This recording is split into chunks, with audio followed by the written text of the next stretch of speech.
Hi hello வணக்கம் மக்களே. School of business organisation Tiruvannamalai. இது நம்மளோட டிஜிட்டல் மார்க்கெட்டிங் கம்பெனிங்க.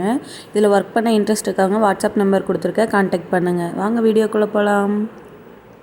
ஸ்கிப் பண்ணாதீங்க. பெரிய தப்பு. தினம் ₹300 சம்பாதிக்க அரிய வாய்ப்பு. இன்ஸ்டாகிராம், ஃபேஸ்புக் பயன்படுத்த தெரிந்தால் போதும். Content post and content publishing மூலமா தினம் ₹300 சம்பாதிக்கலாம். இந்த வேலை செய்ய 5 நிமிடம் போதும். Work training support, group communication support, all language customer live chat support. முக்கியமா சொந்தமா ஒரு பிசினஸ் ஸ்டார்ட் பண்ற அளவுக்கு உங்களால கற்றுக்கொள்ளவும் முடியும், சம்பாதிக்கவும் முடியும். இந்த வேலை வாய்ப்பு வழங்குவது 5 வருடத்திற்கு மேல ரன் ஆகிட்டு இருக்க நம்ம தமிழ்நாட்டு company school of business organisation private limited. மேலும் விவரங்களுக்கு டிஸ்கிரிப்ஷன்ல கொடுத்திருக்க நம்பருக்கு வாட்ஸ்அப் பண்ணுங்க. இன்றைக்கி என்ன வீடியோ அப்படின்னா, எக் பிரியாணி தாங்க நான் இப்போ செய்ய போகிறேன். நீங்களும் இது மாதிரி ட்ரை பண்ணி பாருங்கள். எப்படி பண்ணுறது அப்படின்னா, நான் குக்கரில் தான் பிரியாணி பண்ண போகிறேன். இப்போ வந்து ஆயில் ஒரு 3 ஸ்பூன் சேர்த்துக்கிட்டேன். அதுக்கப்புறமா கொஞ்சமாக கீ சேர்த்துக்கிறேன். கீ 2 ஸ்பூன், அவ்வளோதாங்க. இது நல்லா மெல்ட் ஆகிக்கட்டும். அதுக்கப்புறமா ஒரு இன்க்ரீடியண்ட்டாக ஆட் பண்ணிக்கலாம். கீ நல்லா ஹீட் ஆகிக்கட்டும். அதுக்கப்புறம் பிரியாணிக்கு தேவையான இது எல்லாமே எடுத்து வச்சுருக்கேங்க. அது என்னென்னு பார்க்கலாம் வாங்க. ஃபஸ்ட்டு வந்து பிரியாணி இலை எடுத்திருக்கேன், கொஞ்சமாக ரோஸ் இதழ் எடுத்துருக்கிறேன், சோம்பு 2 ஸ்டாரு, கொஞ்சமாக கல்பாசி, கிராம்பு, பட்டை இதெல்லாம் தாங்க நான் எடுத்துருக்கிறேன். அதுக்கப்புறமா நான் இது எல்லாமே எண்ணெயில் வந்து நல்லா ஹீட் ஆனதுக்கப்புறமா ஆட் பண்ணிக்கலாங்க. நல்லா ஹீட் ஆகிற வரைக்கும் வெயிட் பண்ணிக்கலாம்.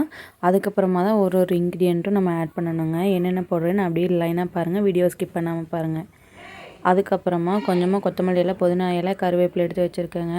கொஞ்சமாக பெரிய வெங்காயமும் 2 பச்சை மிளகாயும் நான் கட் பண்ணி எடுத்திருக்கேன். கொஞ்சமாக இஞ்சி பூண்டு பேஸ்ட்டும் அரைச்சி எடுத்துருக்கேங்க. இப்போ நல்லா ஹீட் ஆகிடுச்சான்னு செக் பண்ணிவிட்டு அதுக்கப்புறமா நம்ம பிரியாணிக்கு தேவையானது எல்லாமே அதில் ஆட் பண்ணிக்கலாங்க ஒவ்வொன்றா. இது நல்லாவே வதங்கினதுக்கப்புறமா கொஞ்சமாக கொத்தமல்லி இலை, புதினா இலை, கருவேப்பிலை எடுத்துருக்கல அதையும் நம்ம ஆயிலில் சேர்த்து நல்லா ஃப்ரை பண்ணி எடுத்துக்கலாம். ஒவ்வொன்றும் கொஞ்சம் கொஞ்சம் டைம் விட்டு கருகாமல் அடுத்தடுத்த இன்க்ரீடியன்ட் நம்ம ஆட் பண்ணிகிட்டே இருக்கணுங்க. அது லைன் பை லைன் நம்ம அப்படியே ஆட் பண்ணணுங்க. இதை வந்து நம்ம ஆட் பண்ணிக்கலாம். ஆனியனும் பச்சை மிளகாயும், எடுத்து தக்காளி வந்து இந்த 3 சைஸ் தக்காளியும் நான் எடுத்துருக்கேங்க. அதையும் நான் பொடி பொடியாக கட் பண்ணி வெங்காயம் நல்லா வதங்கினதுக்கப்புறமா அதையும் நான் ஆட் பண்ணிக்கிறேன். இது மாதிரி நம்ம நல்லா வதக்கி விட்டுட்டே இருக்கலாம் கைஸ். அதுக்கப்புறமா தான் கொஞ்சமாக தேவையான அளவு கல்லுப்பு சேர்த்துக்கலாம்.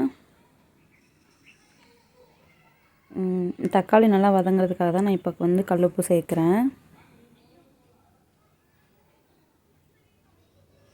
இந்த மாதிரி நல்லா வதங்கினதுக்கு அப்புறமா தான் நம்ம இஞ்சி பூண்டு பேஸ்ட்டையே நம்ம ஆட் பண்ணணும். அதுவும் நல்லா பச்சை வாசம் போகிற அளவுக்கு நல்லா வதக்கி எடுத்துக்கலாங்க. இது நல்லா வதங்கட்டுங்க, அது வரைக்கும் வெயிட் பண்ணிக்கலாம். அடுப்பு லோ ஃப்ளேம் வச்சுட்டு நல்லா கலரி விட்டுட்டே இருங்க. கொஞ்சமாக தண்ணி சேர்த்துக்கலாம். ஏன்னா இஞ்சி பூண்டு வந்து டக்குன்னு வதங்காது. கொஞ்சம் நல்லா வதக்க விட்டால் தான் நல்லா எண்ணெய் வந்து மேலே மிதங்குற அளவுக்கு நம்ம நல்லா வதக்கி விட்டுக்கணுங்க. நல்லா வேக வச்ச முட்டைக்கு கொஞ்சமாக உப்பு சேர்த்து நல்லா வேக வச்சுக்கிட்டேன். அந்த முட்டையை வந்து நான் லைட்டாக கீறி விட்டுட்டு அதையும் நான் ஆட் பண்ணிக்கிறேன். நல்லா கொதிச்சு வரட்டுங்க. இந்த மாதிரி நல்லா கொதிக்கணும். இஞ்சி பூண்டு அப்போ தான் பச்சை வாசம் போகும். அதுக்கப்புறமா தான் நம்ம அடுத்தடுத்து இன்க்ரீடியண்ட் ஆட் பண்ணணும். அதுக்குள்ளே முட்டையை நல்லா நான் கீறி எடுத்து வச்சுக்கிட்டேன். கொஞ்சமாக தயிர் சேர்த்துக்கலாங்க. அது வந்து எதுக்காகனா காரத்தை கண்ட்ரோல் பண்ணுறதுக்காக. நீங்கள் தயிர் இல்லைன்னா தேங்காய் பால் கூட நம்ம ஆட் பண்ணிக்கலாம். இதையும் நல்லா ஃப்ரை பண்ணி எடுத்துக்கலாங்க. கொஞ்சமாக சிக்கன் மசாலா ஃப்ளேவருக்காக, கொஞ்சமாக பிரியாணி மசாலா, கொஞ்சமாக வரமிளகாத்தூள்,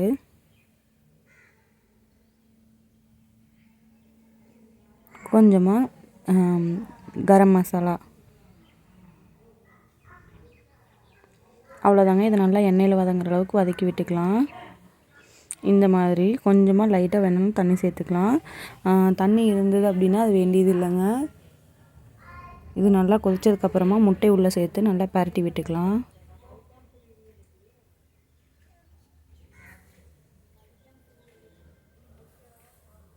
இந்த மாதிரி நல்லா பரட்டி விட்டுட்டு நெக்ஸ்ட்டு அரிசி வந்து உள்ளே போட்டுக்கலாம்.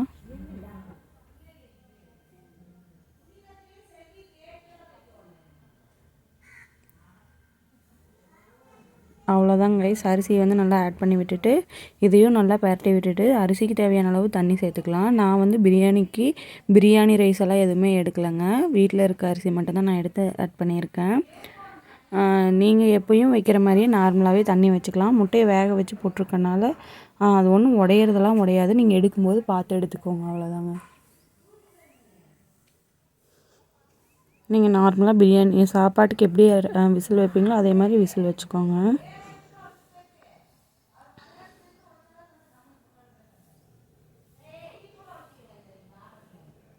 அவ்வளோதாங்க கைஸ், பிரியாணி ரெடி ஆயிரும். அரிசிக்கு நீங்கள் எவ்வளோ விசில் விடுவீங்களோ அதே விசில் விட்டுக்கலாங்க. வீடியோ பிடிச்சிருந்தால் லைக் பண்ணுங்கள், ஷேர் பண்ணுங்கள், சப்ஸ்கிரைப் பண்ணுங்கள் மக்களே. தேங்க்யூ.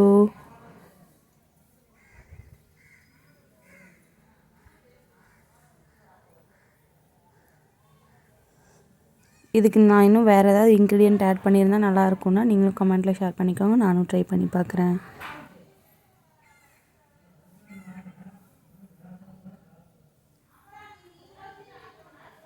அவ்வளோதாங்க கைஸ், பிரியாணி ரெடி ஆயிடுச்சு. இதை மூடி வச்சு விசில் விட்டு எடுத்தாலே பிரியாணிக்கு தேவையானது ரெடி ஆயிரும்.